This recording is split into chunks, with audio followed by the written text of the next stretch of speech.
اچھا یہ اسرائیل کی کوشش ہے کہ مسلمانوں کو لڑاؤ. یہ جتنی آگ لگی ہوئی نا مسلمان دنیا میں, آپ اس کے پیچھے کہیں نہ کہیں جائیں گے تو اسرائیل ہوگا. کیونکہ اسرائیل کی بڑی سمپل کوشش یہ ہے کہ وہ یہ آپس میں لڑتے رہیں اور یہ کمزور ہوتے رہیں.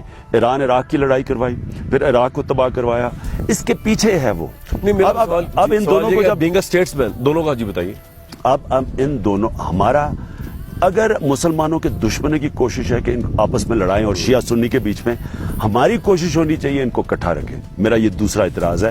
یہ جوائنٹ پارلیمنٹ کی ہماری پارلیمنٹ کی یونانیمس ریزولوشن تھی, ادھر جا کے وہاں ٹوٹلی وہ اینٹی ایران بن گیا. یہ ہمارے انٹرسٹ میں نہیں ہے. بینگ اسٹیٹس مین آپ کسی ایسے الائنس میں نہیں جانا چاہیں گے, دیکھنا چاہیں گے پاکستان کو as a being opposition leader جو ایران یا سیریا یا کسی ایک کنٹری کے خلاف ہو؟ آپ یہ کہہ رہے ہیں, چاہے سعودی عرب بھی کہے. میں کہہ رہا ہوں کہ دیکھیں, سعودی عربیہ پاکستان کا دوست ہے, ہمیشہ رہا ہے. ایران ہمارا نیبر ہے. ہماری کوشش ہونی چاہیے تھی ہمیشہ ان کو اکٹھا کرنے کی. ہمیں کب اگر ہم فریق بن جاتے ہیں ہم ان کو اکٹھا نہیں کر سکتے, اور پھر وہ جنگ یہاں بھی آئے گی. اگر یہ جنگ بڑھ جاتی ہے نا, اور یہ جو مسلمان کے دشمن کر رہے ہیں آخر میں یہاں پہنچے گی. یہ ہمارے انٹرسٹ میں نہیں ہے, یہ مسلمانوں کے سب کیوں کرنا چاہ رہے ہیں پھر اگر اتنے ہمارے انٹرسٹ. مجھے تو ایسے لگا ہے کہ ان کو وہاں گئے ہیں اور وہاں نہ انہوں نے پتا کہ کیا کرنے گئے ہیں.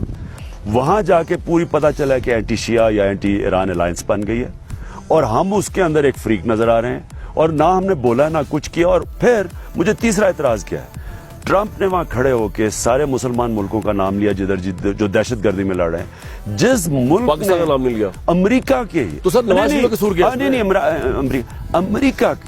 امریکہ کی جنگ لڑی ہے. مجھے یاد رکھیں, کوئی اس میں جو مرضی دنیا کا ہے, مجھے پتا ہے ہم نے امریکہ کے کہنے پہ ان سے ڈالر لے کے ان کی جنگ لڑی ہے. 70,000 اپنے لوگ مروائے, اور اس کے بعد ہندوستان کا نام لے رہا ہے جو کشمیر کے اوپر.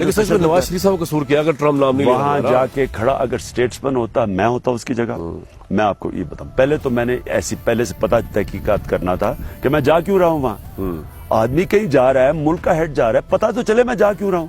پتا ہی نہیں ہم کیوں جا جو کہ وہ نیٹ پریکٹس کر کے اور وہاں 12th مین بن کے واپس آ گئے. بٹ سیکنڈلی اس سے زیادہ ڈینجرس ہے, آپ بن گئے ہیں, ایک فریق بن گئے ہیں. اور تیسری چیز جو ایران کی سٹیٹمنٹ پڑھ لیں بعد میں انہوں نے کیا دیا اس کے متعلق. اور تیسری چیز دیکھیں, اتنا ہندوستان کو جس طرح امریکہ ٹریٹ کر رہا ہے, کم از کم بولے